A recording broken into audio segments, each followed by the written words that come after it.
as told by you, we've got a very cool guest today. Anybody that knows me knows I'm a Ghostbusters nerd, and so it's one of the most important movies growing up for me. So I'm so happy to have Rob. Rob, tell us kind of who you are and what it is you do. What is all this stuff? Oh, my name's Robert Bozard. I'm the president of the Palmetto State Ghostbusters. And what I brought today is just a few of our ghosts and ghouls that are out on a work release program. And thought I would show off some of our customized packs that we have. And what we do is we raise awareness and charity for the Epworth Children's Home. And we do that because I use the Ghostbusters to do that, as it's a happy place. People want to come. They'll see the proton packs. They'll see the stuff come up, and you catch more flies with honey. The expression goes. And if people come up, we can let them have I forgot the word, nostalgia. They can have that nostalgia moment. They can relive some moments. They can see their, like when you tried it on just a minute ago, I saw your face light up. That's the moment, and putting out good vibes is the main goal, and we want to help the next generation. That's why I like working with the Epworth Children's Home, is for kids who've been dealt a bad hand. We can try to stack the chips in their favor. And so that's awesome. What are the ways that you kind of get this out to the public? What do y'all do? Well, when we started out, we were just a little small group, and we were just doing openings. It was just us having fun, dressing up. But over the years, when I took over the group, I saw the potential for bigger things, and we started out at it was a Jamil Temple toy show. We had 2-day notice. I saw, hey, you don't have any special guests. I introduced ourselves like we've been around for a while, and he had us in as special guests. And a few weeks later, we were at the opening premiere of Frozen Empire at the Harbison Regal Cinemas. And they've had us back again. We've done HorrorCon, South Carolina HorrorCon. We've been there every year, and we're getting our place again for the 3rd year they're coming in. And we like working with the community. I grew up in a small town, and it's all about community. So when we get T-shirts made, when we get patches made, if we do anything, I would like to work with locals first, if it's possible. Local podcasts. And since then, I've gotten us into this recent Central Carolina Community Foundation, the Central Carolina Comic-Con that we just Comic-Con. had. Okay, gotcha. Yeah, that was our biggest event yet, and that was our most successful event yet. We raised a lot of money. We let a lot of people know about the Epworth Children's Home. Yeah, and I've got a toy show. Someone who came to one of our shows invited us to come to his show in Augusta, so we're going across state lines to a toy show. It's his first toy show, and we hope that we can make it a success, or help him to make it a success. We have a show coming up in, I want to say, May for Atomicon, and we have another one in September. That's HorrorCon. Nice. And what we do is, I like doing it at the Trunk or Treat, is where we'll deliver the check to the children's home. And last year, we were only active for about 6 months, and we raised $1,100 plus for the Epworth Children's Home. We have I say $1,100 plus because we delivered $1,100, but we have a QR code on our posters and such that you don't know us, and I understand you don't want to give us your money to give to them, so you can scan the QR code on our poster and donate to them. Directly to them. Yeah, that's awesome. And that's why I'll say plus, because I know it was about $400 from people telling us how much they donated, but I can't confirm or deny that. Excuse me. And what we got coming up, actually, is my first fundraiser. I'm trying to put together it's going to be on tax-free weekend. The Office Max in Lexington is working with us, and we're going to be setting up in their parking lot, and he's saying, go as big as you want to go. He's all for it. And I got the idea for it when I delivered the check. They told us that their educational budget had gotten cut. And I said, okay, we got this money to donate to you, but what else can we do? And I thought, what does Winston say in the first Ghostbusters? We got the tools, we got the talent. Well, I say, let's get the tools to the talent, and have a Tools for School fundraiser. We'll raise and collect school supplies to go to the children's home so they can use that money to go toward other necessities, bills they need. And so tax-free weekend, we're going to be set up. I can't name any other businesses involved. This has all come about just last Wednesday. I talked with them to confirm it. So got a lot to do, got a lot of payment to beat. But we're going to try to get, again, I can't say names because I don't want to say somebody will be there and they're not. But we want to make it a nice, fun little something of a small carnival if I can. But. Yeah, that's amazing. Well, the question I have is, what brought you to this? This is a very specific way of giving back. Talk about what brought you to this. Gotcha. It starts off. It's a little sad, but I was in the military. I did 4 tours in 6 years. I got hurt on my 4th tour. Got sent home. Over the next few years, lifed, and when I moved back home finally. I had a few creative outlets, but I met my best friend, and he was telling me about this Ghostbusters group he was in, and I was like, oh, that's cool. Yeah, I'll go out with you or something. I ended up getting a small pack and was playing around customizing it, and he saw that. And what I didn't realize is he had borrowed my maintenance suit that I had from my time overseas, and he made custom patches for it. He knows in the military that you wear subdued patches. He had a subdued no ghost logo, subdued name tags, and it was all desert camo. And I was like, and it hit me. I'm like, all right, I'll go out with you. And my first time going out was to the premiere of Afterlife. Mm-hmm. And I see the irony in me getting a second. It brought about my second life at Afterlife. And I saw the people smiling. I saw these people were lighting up. Can we get our picture with you? They thought I thought I looked like, something just walking around thrown together, but they were amazed by it. And I'm like, okay, yeah. And that good energy helped me. And I was like, I want to be a part of this. And I started doing more with them, doing openings for a local business, LT Toys. And they've gone from a store at the flea market. They've gotten their own brick and mortar store now. They've grown up, and we still work with them. Right. They're great guys. But when I was just a member showing up having fun, I wasn't planning anything. Oh, as I say, lives. And our president, he put out that, hey, I'm got to quit, got personal stuff going on. And I said, no, man, this group has helped me so much. I'm not letting you quit. You just step down, I'll step up. And I started arranging things, talking, reaching out to people. And when I got our first event set up, and I showed up, and everybody kept asking me questions, and I'm like, why are y'all asking me? Oh, no, I'm in charge. That's how it happens. That's exactly how it happened. Yeah. And the stress of that, it was like being back in the military, and it's that good stress that I need. It's like that stress for some, it's a weighted blanket for me. Right. And I just snuggled up in it and have been gaining gray hairs as we go. Gotcha. What's your connection to Epworth? Why Epworth? With Epworth, one of our members, he worked with them a little bit. It was just small donations when we were the small group. And when I was asking, look, we got possibilities, let's do something. And he says, well, I've been working with the Epworth Children's Home. And I was like, that's great. Let's keep going with that. I got in contact with them. I reached out to them, and I started working with them, and they're all for it.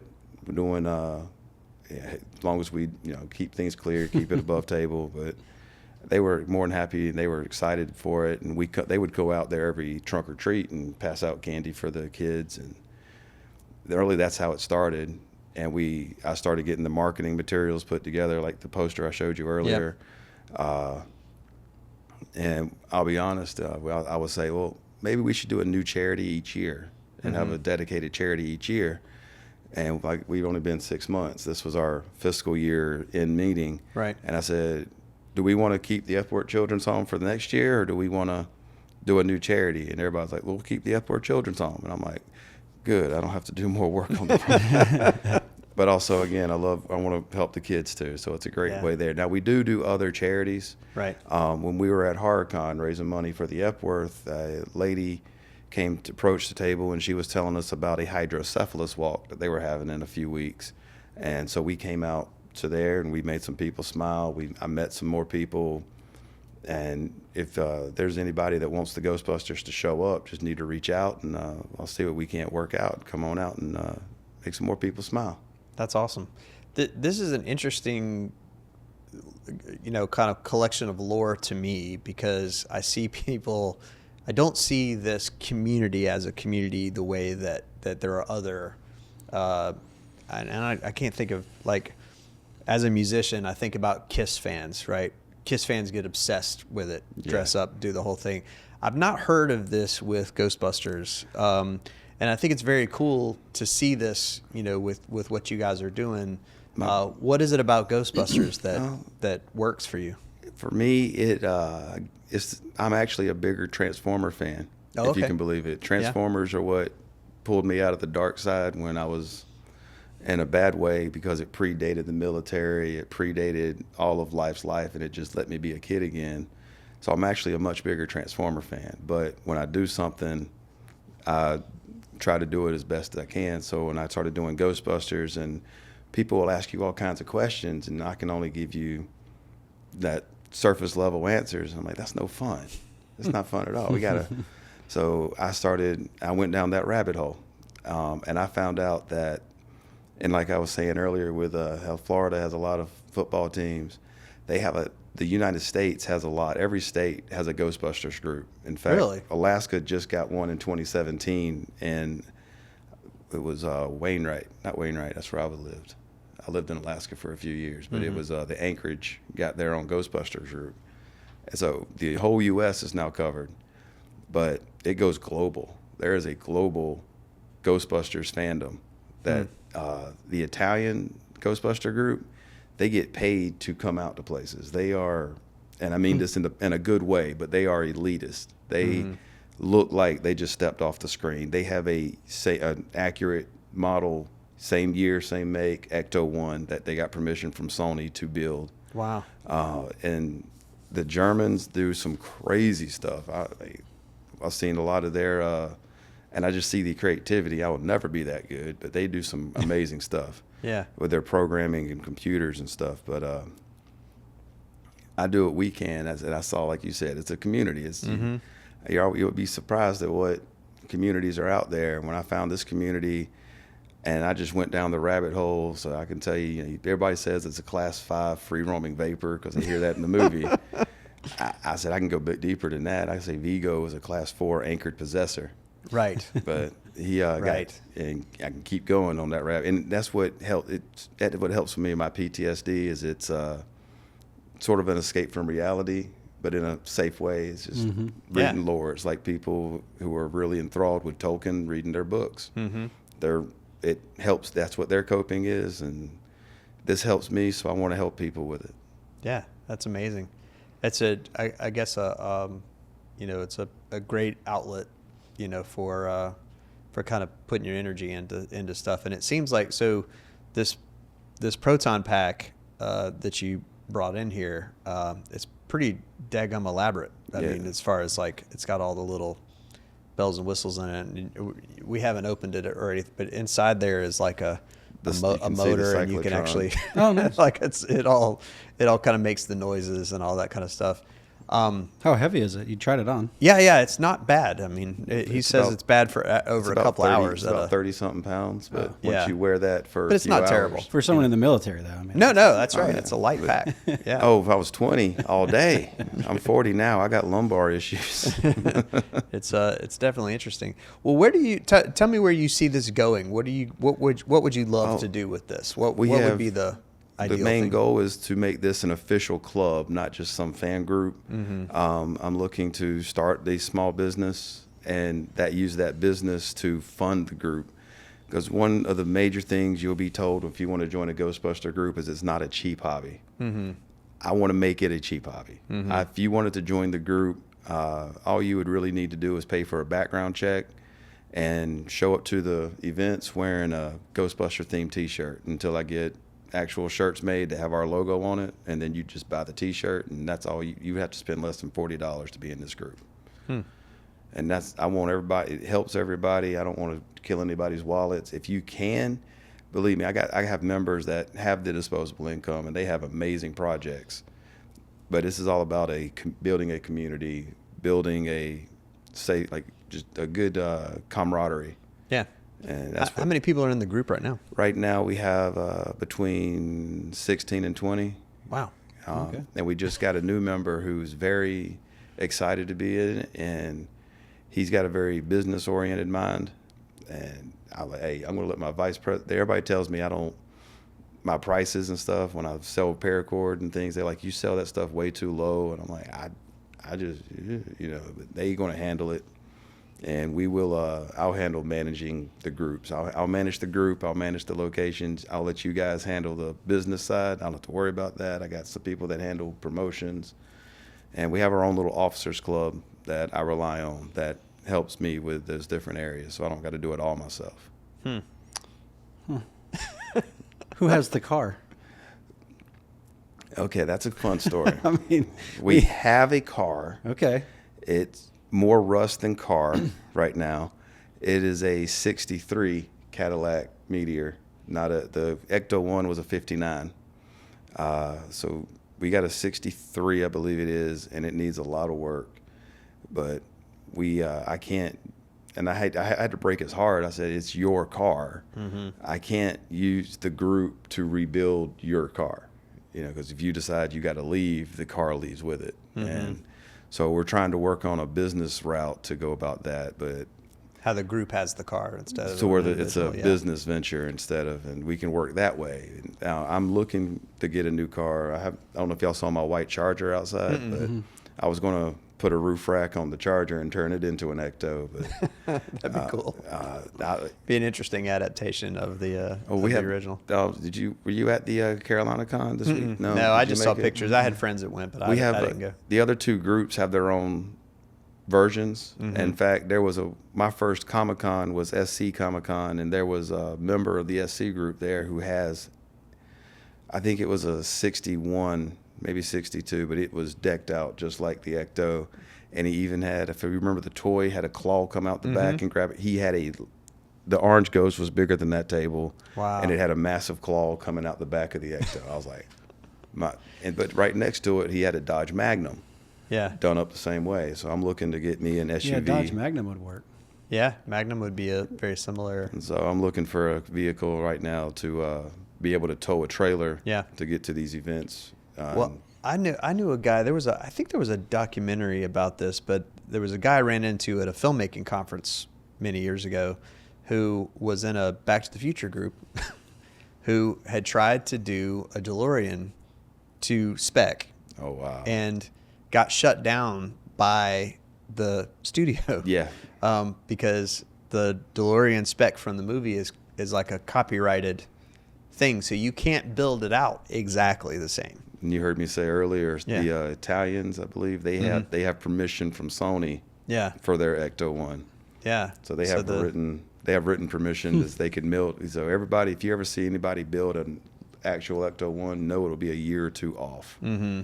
And be slight changes to it. And as I said, I'm all about creativity, making it your own. So I'm going to look for an SUV and put the roof rack on it, and we'll make it Ecto 3. Well, same thing with the Proton Pack or the uniforms or any of that stuff. It's all heavily copyrighted, so it gets real like right down the line, as to whether it's legal to even do it or not. Ghost Corps and Sony have been real nice with they know that these Ghostbuster groups do charity, so they are real lenient. And I don't think as long as that's what you're doing, exactly, they're good with it. Yeah, and I don't think they're everything. I've come up with their own designs. All these groups have their own version of the No Ghost logo. Mm-hmm. A little trivia for you: the ghost inside the No Ghost logo, his name is Moogly. He has a name. Okay. Yeah, I did not know that. I went deep in that rabbit hole. Yeah, I did not know that. That's interesting. I was telling him I haven't seen either of the two newer Ghostbusters movies, and so did you know there were two newer? I did. I haven't seen the last one. I saw the first one with like Paul Afterlife. Rudd. Yeah. My warning on the fourth one: you will enjoy the fourth one, equivalent to how big a fan you are of Ghostbusters. It is because it's a reprise of the original characters. Well, are in it. it's a part 1, 2, 3, 4. It's a continuous story. Okay. It's a passing of the torch. Gotcha. I used to joke the thing about the fourth movie is the pacing is not good, but it is so many Easter eggs. They go back to so many locations. It's like instead of a new album, we get a greatest hits. Sure. And I used to joke that they need to remaster Ghostbusters 2 to change the logo, digitally change it to, instead of the 2, they make the original one. Yeah. But you never see it in Afterlife. Right. It goes back to the original. There's an Easter egg in the fourth one when Dan Aykroyd is suiting up and you can see his locker behind him. You can see one of the outfits with a 2 on it. I'm like, oh, nice. It's canon. That's canon hilarious. So of the 4 movies, which is your favorite? The second one. Yeah? But it's Really? because of nostalgia. Right. I grew up on the cartoon. I got to see the second one. It had this fun soundtrack. It had this. I love the slime blower. That's my next big project. Instead of rocking this guy, I'm gonna be rocking a slime blower. Because you just don't see a lot of those. You know. What's so funny is so we had the conversation beforehand. It's like Ghostbusters came out when I was about 11. Okay, perfect time for it to come out. Hit me square in the face, right? Exactly the target. I was exactly the target audience. I took it in. I had the soundtrack. I'm sure I did a Halloween costume. I have to look back on it. And like I said, my personality basically formed around Bill Murray's character from the first movie. The second movie came out when I was 16. And so at that point, I was too old for it. It was corny. It was old-fashioned. I wasn't into it. But I saw the second movie enough that I remember the storyline very well. I remember Vigo. I remember the pink stuff under the like it was good to see the characters again, I guess, and all that stuff. And I haven't seen either of the new ones, but I imagine that I would like them just because of, like you said, because of nostalgia and all that stuff. When we You probably won't like the one with all female casts. I did like that one. Did? I tell you You're what. the only one. Right, and I thought. So here's what happens. I forgot about that one. You're right. I didn't even ask about that one. It's not in the continuous canon, It's right? not Yeah. in the canon. It's its own It's a story. remake. So to me, what happens is a movie comes out and everybody says, this is horrible, right? And I go, well, it can't be that bad, right? So I watch it from the mindset of, it's not that bad, Sure. right?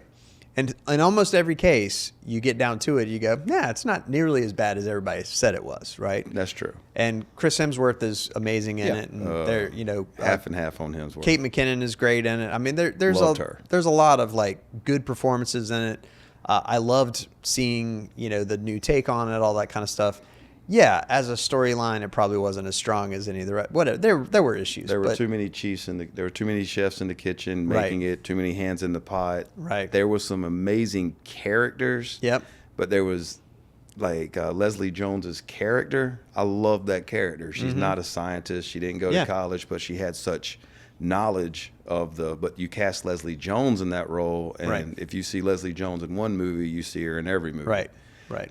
Kate McKinnon, I fell in love with that crazy scientist character. There were parts where Hemsworth had me laughing. He's wearing glasses, but there's no lenses in those glasses. Oh yeah, they kept getting dirty, so I took them out. But when he puts the phone in the fish tank, I'm like, nah. Yeah, I would tell you, it's a movie I saw once. Yeah. I don't remember where I ended up seeing it, but I saw it because of how bad everybody said it was, and I was like, okay, I've got to try this because the best everybody thing says it's so about the bad. 2016 movie, and the best thing about it was it did get so much flack that it Got made attention. It made them make The other two. Afterlife. Yeah. Yeah. They brought it back, and when I saw Afterlife in the theater, it did get a standing ovation. And Afterlife had Finn Wolfhard in it, right? From Stranger Yes. Things, right? So they kind of tied in that And new I am horrible with sci-fi lore I forgot and all her that stuff. name. His sister. Can I remember her? Kenna Grace? No, I don't remember. Yeah. She is adorable in that movie. She is just she is straight up a Spangler. I'm gonna have to watch it, but I should have watched it. I was telling him that I'm kind of still scarred from the Phantom Menace and the retaking of the Star Wars universe from 1999. When the Phantom Menace came out, my wife, God bless her, who's not a nerd, who never saw Star Wars until she met me, right? She stood in line for most of a morning to get tickets to the Phantom Menace so we could see it on opening day. And I was just so incredibly excited and then just deflated like nobody's business after watching it. And this was before reviews came out. This was before any of that stuff. But like, I was just like, okay, they're trying to ruin the Star Wars universe for me, and I hate them for it, right? And so that's one of the reasons I never saw Afterlife, because I was like, you know what? I don't want a retelling of this story. I like it just the way it is. It's not a retelling. Right. But I avoided it completely, and I'm going to have to go back and check it out. Definitely give it a shot. Yeah. It is a passing of the torch. It is it's not like The Force Awakens, which was just a new hope with a new skin. Right. This is a part 3. It is a new story. They do have some recurring characters, and some villains from previous movies do show up, but it is a continuous part. They do a great story, and Harold Ramis had passed, and they did a great job handling that. Right. And Ivan Reitman has passed now. Right. And But it's his son, right? His son directed the third one. Mm-hmm. Ivan produced the third one. Mm-hmm. And while his son did have, I think Jason had something to do with the fourth one, he didn't direct it. Mm-hmm. And I understand his dad had passed. It was dedicated to his dad, but it was amazing greatest hits. Every time I watch it, I still find new Easter eggs in there. Okay. All right. Well, it's on HBO, so I'll definitely try to check it out. Brian, is there anything from your like childhood that hit you that way from a movie or TV perspective? Well, I was very much a movie buff as a little kid. Right. Like I had an uncle who at the time you would record, you go to the video store, you get the tape and you record the video so you have it forever. Yeah.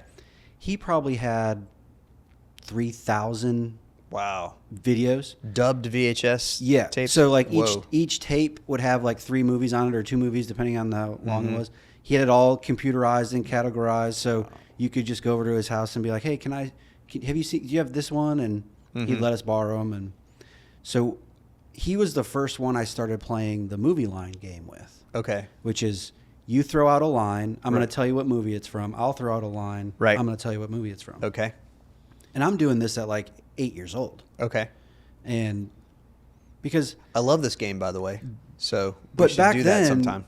There was my parents did not regulate what movies I was watching. Right. So as like a 6-year-old, I am watching Commando. Wow. And all of the great 80s movies. Yeah. 80s movies. Get to the chopper. Yeah. Chopping arms off in the shed. Yeah. All the Rocky. So the collective of 80s action movies. Right. Was my childhood. Gotcha. Okay.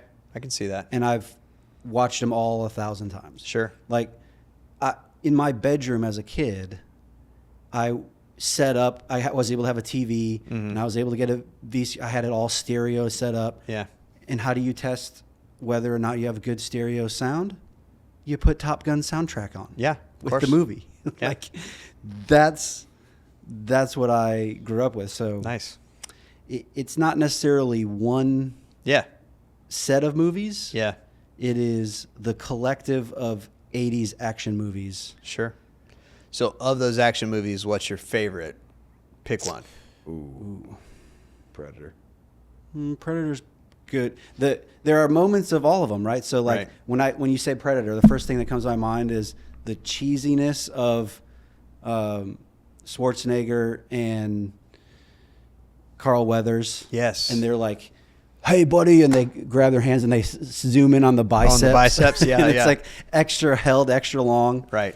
That's why Carl Weathers got brought back as an acting coach in Arrested Development. Did you ever see that? Arrested Development, no. Yeah. So, oh my God. So there's so many of those things that are brought back. So I would have to say Rocky. Okay. The Rocky, like which Rocky? Rocky 4. Okay. Because they got better as the Rocky the series 4 was on. the ultimate one. Yeah. I loved Rocky 3 because I was a huge Hulk Hogan fan. Yep. I was a huge Mr. T fan Yep. at the time. And but I, even as a young kid, I could watch Rocky 1 and Rocky 2 and appreciate like the story of it all and not be like bored out of your mind. Because those are slow and not super triumphant. Right. Like, It is very cinematic. Yeah. Like it's a reason why they won an Oscar. Yeah. Rocky won, right? The end of Rocky, he doesn't win. Mm-hmm. And so, not to spoil it, sorry, it's time. If you haven't seen it, go see it. But you know, Rocky 3 and Rocky 4 have these big 80s triumphant arcs, right? Where Not to mention the montages. the montages, Yes. right? Yeah. Half So the I'm- movie was a montage. So I'm in a cover band right now, and we're talking about doing a montage. So we're taking all the 80s montage songs and making a montage of the 80s montage songs. And then we're talking about making a video of us learning the 80s montage songs and make a video of the montage of us learning the montage songs. I think it's an idea that's time has come. Yeah. But anyway, the montage of in Rocky 4 with the training and Oh, in, yeah. the, in the Russian, That's the best. but with Hearts on fire. oh my god. So Strong. which one did was it Stallone's brother? Wasn't that Frank Stallone that did that song? If Oh, I'm he not, may have been. Yeah. Oh, what? if I remember it correctly, I know Frank Stallone was a big movie soundtrack guy for Yeah, he's a Stallone's quite a musician, I think. things. But Rocky 5 is just the word. We can forget Rocky 5 happened. well, here's the Rocky so yeah. 6 pretended Rocky 5 never Now happened. let me back that up. When I say they got better, I only recognize through 4 as being Rocky movies. 6 was good. 6 was good. I never did see 6, but You can skip 5, go straight to 6. You don't miss a because thing. 5 was the kid, right? The blonde kid that he was. Tommy Tommy Gun. the Machine Gun. Right. He had lost all of his money, and he went back to the neighborhood. I and he think had to that bring his I- The kid back. Russian gave him brain damage, so he can't fight anymore. That's right. Oh. And that's why the 6th one wouldn't make sense, because now he's fighting again. You I don't see. get better from brain damage. Now I saw Creed. I've not seen those. I thought Creed was good, and I saw Creed 2. I thought those two were. I'm in the same mindset as you with Star Wars, with when the Creeds were coming out. I was Yes. like, now he's just reaching, and I just, Yeah. So Creed 3, I did not watch. Right. There was a because third one? there's Yeah. a third one, and that is because I am holding fast to Sylvester Stallone. So Okay. Sylvester Stallone does not own the rights to Rocky. Right. Because when he made the deal originally, he was so desperate to get it made, he sold it for nothing. Like, yeah. So there's an executive producer out there who owns the rights to the Rocky franchise. Right. And basically cut Stallone out. Right. And because he did that, he was like, he's not in Rocky 3. He's not in Creed 3. Right. But then I think they're coming out with a Rocky 7. Yes. So that's what I So it's like, what? saw just recently. So they made amends? yeah. Was he fighting 7 arthritis? No. He's not fighting anymore. It's like He's fighting dementia. Yeah. he teams up with Drago. Whoa.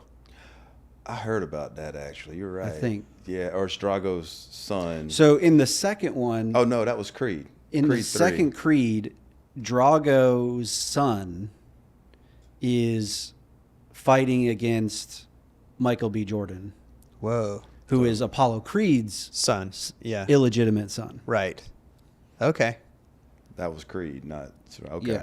Yeah. But Wow. now I think this Rocky 7 has a Drago tie to it as well. Okay. Probably because Carl Weathers obviously died in Rocky 4. Right. And Drago is the only one left that he That's can amazing. tap into. That's very cool. I never knew that about you, that you were such a big Rocky fan. Mm-hmm. So are you a fan of boxing or just Rocky? Rocky. Yeah. Yeah. Okay. I have a hard And- time watching boxing. My appreciation for it has grown Yeah. over the years because of understanding Stallone's Yeah. involvement, but also his like genius of it all. Right. Like he's truly quite an amazing writer and actor. Yeah. He does Rambo and Rocky, and it's all the same movie, and Yeah. it doesn't feel like he's stretching his acting skills, but But he created that. But he created, but he also understands it. He created the whole genre, really. I mean, and I've never seen First Blood. Just something I missed. I think I was probably 10 years old, 9 or 10 when it came out. First Blood is a Christmas movie. Well, look, we can get into that conversation, but any movie set at Christmas time is not necessarily a Christmas movie. However, Die Hard is definitely a Christmas movie. But it has nothing to do with Christmas. It has to do with the fact that It just takes place during Christmas time. No, it has to do with the fact that he wouldn't be there if it wasn't for Christmas. So he wouldn't have gone to the Nakatomi Plaza if it hadn't been Christmas. It just happened to be a Christmas party. It could have been a Thanksgiving party. There's a lot of ties. I've seen someone actually break it down. Right. There's a lot of ties to her name being Holly, resurrection, and all the religious. There's a bunch of religious components in there that are like. If you think about other big like action movies, crime related and action and violence related movies like Home Alone. Home Alone's not a Christmas movie in any more respect than Die Hard is, other than there's just Christmas decoration everywhere, and the kind of villainy of Kevin McAllister, and he gets away with everything, all of that stuff. I mean, he just like physically abuses these criminals who are trying to break into his house. They never actually really do anything, but they get like really physically abused and nothing ever happens to him. That's the moral of the story in Home Alone, and it's not a Christmas movie, that was right? the 90s. Yeah, well, it was the 90s. We could do different things. Christmas movie. That's right. Home Alone I just 2. had a fun story about this whole thing about what makes a Christmas movie a Christmas movie. Okay. And a friend of mine was over, and so it has to take place during Christmas because he was arguing on Ghostbusters 2 being a Christmas movie. Right. It's more of a New Year's movie. Right. But you see him in Santa hats, Christmas movie. Right. And I broke him down, and I said Full Metal Jacket is a Christmas movie. In basic training, they sing Happy Birthday to Jesus. I was like, right. Boom, Christmas movie. Right. Well, and what that ends was up proving a point to him on his logic. Right. It has Die Hard 2 also takes place at Christmas. Right. Die Hard 2 is the one in the airport, right? Yeah, correct. Yeah, Yes. and I've only seen that once, but it's. But he was coming to see her for Christmas, so under your logic. Okay, yeah, I can't argue because I've only seen it once. I don't remember much about it, honestly. But if you look at Christmas Vacation is because of Christmas. It's a Christmas bonus that's a problem for Clark Griswold. The Christmas tree becomes a plot point. The family coming over for Christmas is a plot point.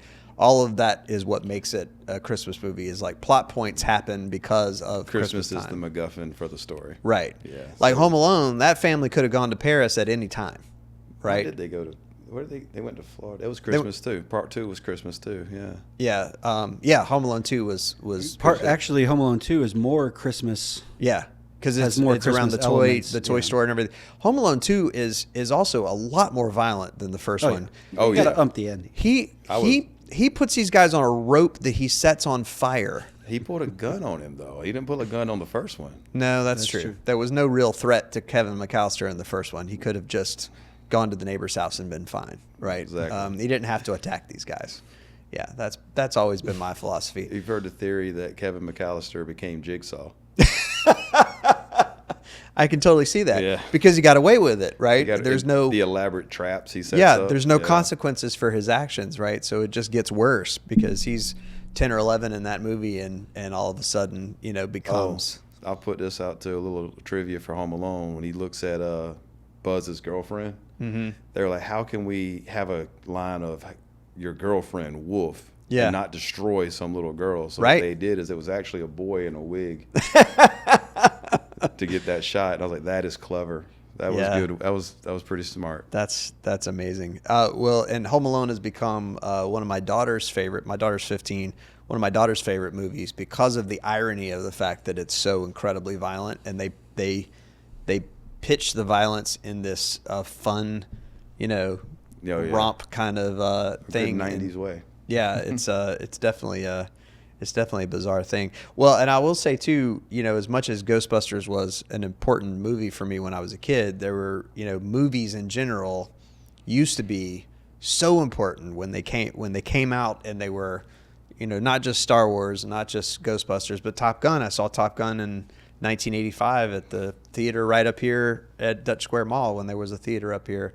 And, there was just one after another. Now, a lot of those, Commando I saw on HBO or one of the, one of the movie channels or TNT or whatever. A lot of those movies I saw way after Rambo and, Rocky 3 I saw in the theater because of Mr. T being a huge TV star at the time, and Hulk Hogan being a big star from WWF at the time. No, I thought he was WCW. I can't keep track of any of the W's. It was all sound the same. WWF, and then the World Wildlife Federation sued him because they had WWF before. Oh, that's funny. So that's why it's now WWE. Oh, okay. Interesting. Hogan had a falling out with McMahon. Yeah. Late 90s. Right. And joined the WCW. Interesting. Launched the WCW into this catastrophic, this rocket up to the #1 slot, and they were taking down WWE. And then WWF, what you do when you have a competitor, you just buy them. Yep. So they bought out WCW. Okay. And brought Hogan and everybody back. So there was some circuit when I was a kid, 12 years old, that came to the Carolina Coliseum once or twice a year. And it was Ric Flair and the Rock and Roll Express and I can't think of it. But anyway, they came to, and I went one time. That was WCW. WCW, yeah. That wasn't Rick. That wasn't so Hulk Ric Hogan. Flair, no, because Ric Flair was like the guy Yeah. for WCW forever until Hogan came in to play around. But me and my friends were very excited about the Rock and Roll Express. That was like the big tag team or whatever that was in there. So, and I said I didn't want to talk about movies the whole time. Rob, sorry. So we're talking about wrestling now. I know, yeah, that's all right. Remind me after the show, I'll look them up. But we did a charity event actually. They for the Old School Wrestling Championship, I think it's called. They're down in Charleston, but they travel, and it was like old school wrestling. They were getting hyped up. Nice. I got some pictures with some of the wrestlers. And some of them used to be on the WWE. They were champions. I'm horrible with names. Yeah, it's funny. I remember a couple of them, but like but my dad used to watch it, and I used to watch it with my dad, and it was a really important thing for him and I to go. I was an Andre the Giant guy. Wrestling, yeah, and that was the same as Hulk Hogan and Macho Man, and there was like Andre the Giant was in that. Jake the Snake. Sergeant Snake. Slaughter. I love Sergeant Slaughter because he was also a G.I. Joe. Oh, nice. So when I see a wrestler show up, like, is he a wrestler or he's always a G.I. Joe to me. Got to meet him actually, him and Jake the Snake. They were at a con. I got to meet them. Yeah, that's so cool. So how many of these conventions do we have in Columbia a year? Is it just it's actually growing a lot. Comic and horror, or is it other things? HorrorCon was a new one a couple years ago, and they are very family friendly. And even though it's a horror theme thing, it's very family friendly. Last year they tried something out called Children of the Con. Okay. Children of the Corn. Right. Like, that's pretty clever, and Nice. that's where they put us. Yeah. And we were doing our training course that we do. We were with the kids. They had some people. Describe the training course. The training course is something I came up with as a way to interact with kids. I wanted everybody to have a good time. And going back to Star Wars, as a kid, I was amazed by Universal Studios, where waiting in line was part of the ride. Right.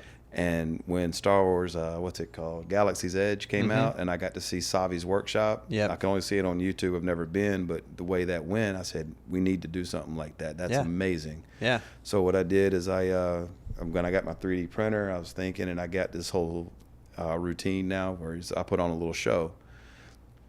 And as I was saying, when you were a Ghostbuster, when you were a kid, you couldn't be a Ghostbuster without having a patch. If you were just some guy, you got a proton pack, but you don't got that badge. And the Kenner even came with a sash to put on to have that badge. So what I do is I got a button maker, and I got black and white no ghost logos, and I let the kids color it any way they want. And I have seen some very creative designs. Even my son impressed me with, he's a big fan of the SCP Foundation, if y'all know what that is. But if you don't, it's like a mix of Men in Black meets X-Files. Okay. And so it's a lot of it's a creative writing thing, and it's a lot of redacted stuff to add to it. When he colored his in, he actually drew black bars over the ghost eyes to redact the ghost. Nice. I was like, that's clever. That is good. But we turned those into buttons, and I put on a little show on how we do it, like how this is an ectoplasmic resistant film that we put on top of it, and it's positively charged because we leave it next to our positron colliders, and it's a ghost deterrent, and they pin that onto their sleeve. And I was like, well, now y'all got your badge, you got your patch on, now but you got to find a ghost. So we have a 3D printed parts to make a PKE meter where the wings will come up and the screen glows. Nice. And they build that, and the kids are excited about that. And then I have some other ghosts that are for the training part. They're like the little Stay Puffs here, but they have articulated arms and stuff, so they move. And I have some devices that shoot a string out that simulates a proton stream that I'm still in the prototype phases to make better. And they'll catch it and pull it off, and I can use a popcorn bucket from, I think it's from the AMC popcorn bucket. It's got the purple film coming out. So it's kind of like they're dropping the ghost into the trap. I'm like, you caught a ghost. That's awesome. And I have a card stock certificates printed out, and I got Walter Peck's signature, and I got Winston Zedmore, so we don't get shut down by the EPA. Right. And on the bottom in parentheses, I put a disclaimer: this does not entitle the Barrett or proton pack use. So I let the parents know it's okay. And the parents will sign it, and the kids are excited. I give them a keychain and a pin to go with it so they can customize their outfit, and they can hang a keychain when they get their packs. Yeah. And it's a lot of stuff that they get to go with it. They've had a fun event. It was a big hit this last time. So do they have to pay to? Yes. What goes on there is it's all for charity. When you pay for it, and I try to keep the cost low, so it's about $20 for the training course. Oh, wow. And honestly, I'll throw some of our business out there, but it's probably our worst profit margin on things because it's a 50-50. It's everything they get. It's a lot of stuff, but it's about $10 in materials that I got to do. So, but for every one we sell, that's $10 to a charity. And that's amazing. But I'm working on ways to lower the costs so that more can go to the charities. Yeah, that's so cool. So, so from my perspective, just looking at what you're doing, obviously I'm really excited about it because I'm a huge fan, but like, did I mention our training course is inside of a 9-foot tall inflatable firehouse? You did not mention that. That is very cool. That's I have always wanted a house bounce around a little bit. I've always wanted a house with a fireman's pole on it. I joke about putting one because my bedroom's right above the garage, and I joke about turning my garage into our workshop where we do build days, and I'll just slide down the pole. Well, we got to do a shoot for the Orangeburg Fire Department a couple of years ago, 6 or 7 years ago, and I got to finally slide down a fireman's pole for the first time in my entire life. It was not as fun as I had thought it would be. It's very sticky. Like, it's not slick the way you want it to be. You're not sliding down it as much as you're just letting the grip go down, all the way. And I'm like, this is kind of disappointing in the grand scheme of things, Like, I wish it was more of a slide. It seems like you guys have so much opportunity because I think this would be fun anywhere, right? Birthday parties. I could see the realtors having the Ghostbusters come to a meeting. I mean, you know what I mean? Like, that's something I want to do is get the stickers made. So you see when you go to a place and they'll have the Orkin sticker, like this place has been Orkin free or ghost free. We'll have a ghost free. Put our patch in the door. Nice. Speaking of which, I actually brought a patch for you guys. What? That's so cool. I keep this close to my heart. But this is our patch. Holy cow! A member designed this, and he designed crew shirts for us. Yeah. When we were at small group, and the group started using this logo for our letterheads. Yeah. And then when I took over, they voted for it to be our logo. I'm like, that's a very elaborate logo. That is a very elaborate logo. But full props to, he's an amazing graphic designer. Yeah. It's, Alexander Hibbs designed this, and it's become Nice. I've created a No Ghost logo for our group that I got to raise funds to get the patches made. Right. But like to give, sending it to you. Oh. Yeah, that's great. Thank you, man. Appreciate cool. that. That's very awesome. And one little details on it is like Lincoln is on the back of a penny. Uh-huh. I put a star on the steakhouse where the actual stars would be. Oh yeah, nice. Just a little attention to yeah. detail. I love Easter eggs and things. Yeah, no, that's so cool. If you watch my TikTok videos, the majority of them will have something in the background, just a little Easter egg. I love putting in those. So let's talk about. There you go. Let's talk about that for a second. So you're on TikTok. Personally, I am. Yes. Personally but you're doing Ghostbusters content on TikTok, which seems like the right thing to do, but I don't know. It does, and the issue there is, again, like when I was going through it, it was in 2019. Mm-hmm. I was like, I was playing with my son and the Transformers, and I always thought to myself, how cool would it be if my Transformers could transform themselves? And then I said, let me try stop motion. And when I first tried stop motion, it was god awful. You'd get motion sickness. But I got better at it, and I learned it helped me so much with the creativity, and I blew up, and I had about 80,000 followers when I kind of stopped on TikTok. But I mostly did stop motion, but I started doing video editing. I would see something that was a big trend, and I say, how can I put my own spin to it? And I don't know if y'all saw the ones where people will wipe away the mirror and then they'll change in the reflection. I said, I can put myself in this and just change myself in the mirror, and I would sync up, and you would see me and the mirror changing, not just doing the reflection. Nice. Just little things like that. I would love to show you guys. This one was 8 hours of stop motion work, another 6 hours of sound editing, and I was halfway done doing these special effects, which everything I do is on my phone, right? And I was rotoscoping the effects on the lost phone. Everything. Wow. And so luckily I was already a bit crazy, so I didn't go too crazy having to redo it all. But it is so much 80s in one package. I could tell you what it's about, but you'll lose the surprise. I mean, it seems like custom made for TikTok. But like it is, and that's where I want this club to go, with us still being new. I try to have a meeting every month to put out stuff, and it's I try to have them at a nice restaurant where you can bring your family. You're a member, but you can bring your wife and your kids. You can have a little dinner date at the same time. And I want to get it to where maybe two meetings a month. So that second meeting is us getting together, filming content, making short films.